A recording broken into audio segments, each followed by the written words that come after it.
Hey folks, how are you? It's Patrick here, and this is New You, New Planet. We're here to change the world. Are you ready? Well, then let's get after it. 2020, huh? Woo!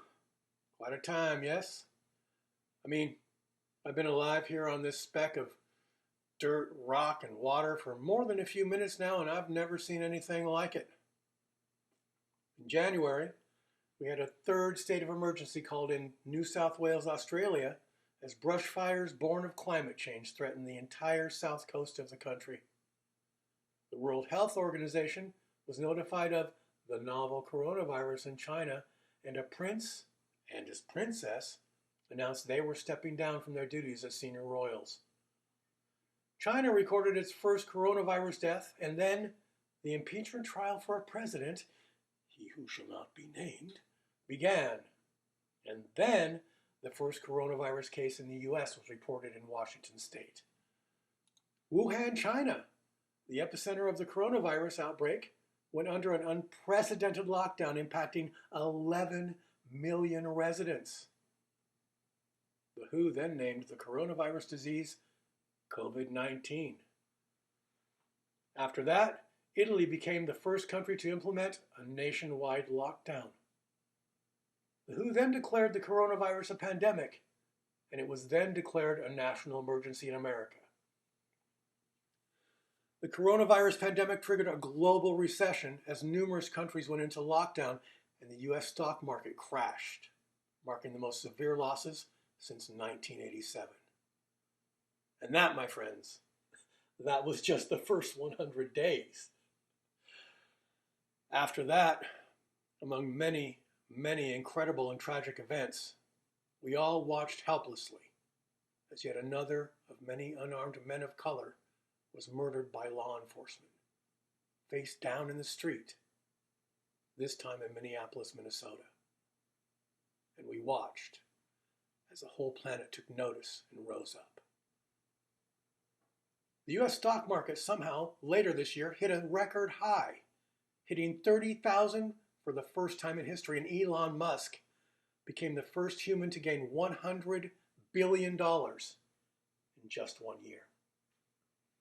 The 400 richest humans on the planet got $1.3 trillion richer during this global pandemic, this with record numbers of infections and hospitalizations, and while the census reported that 6 million Americans faced imminent eviction.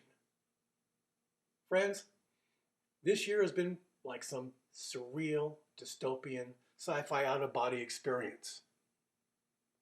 Is anyone else just a little more than concerned about the 2020 season finale? Well, guess what? Change is here, whether we like it or not. And it's time, if I'm honest. It's way past time. If this year has shown us anything, it has demonstrated the urgent need for we as a race of beings to change, to grow, to evolve. We're going to need to change the way we perceive our place in this vast, meticulous, and unforgiving universe. We'll need to change our perception of our place on this planet and among every single one of the other beings we share it with.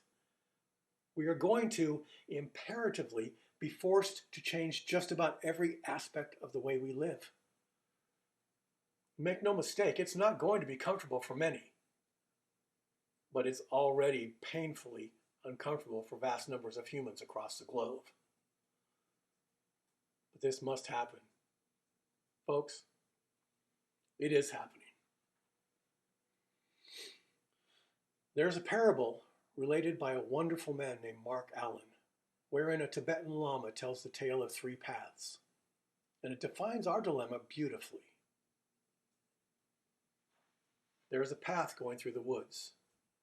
A dense patch of poisonous plants is growing there by the side of the path, and at one place it totally engulfs the path, blocking the way. A monk, all shaved head, begging bowl, and robes, comes up the path. He sees the poison and immediately turns around and heads back the way he came. Then a bodhisattva, an awakened being, comes up the path. Seeing no way around, he courageously yet recklessly plows directly through the poisonous plants and continues up the path. Finally, a tantric yogi wanders up the path. Now, he bears no outward signs of spiritual life, unlike the monk and the bodhisattva. The yogi sees the poison and he plunges directly into the middle of it, though it seemingly takes him off the path. The story illustrates three alternatives available to us during this time of transition.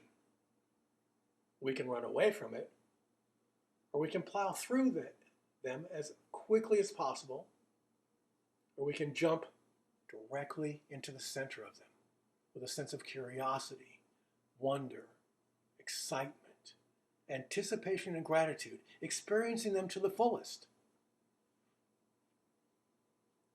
The choice, of course, is yours. Anyway, I hope you had a happy Native American Heritage Day, and I hope you're all well and safe and happy.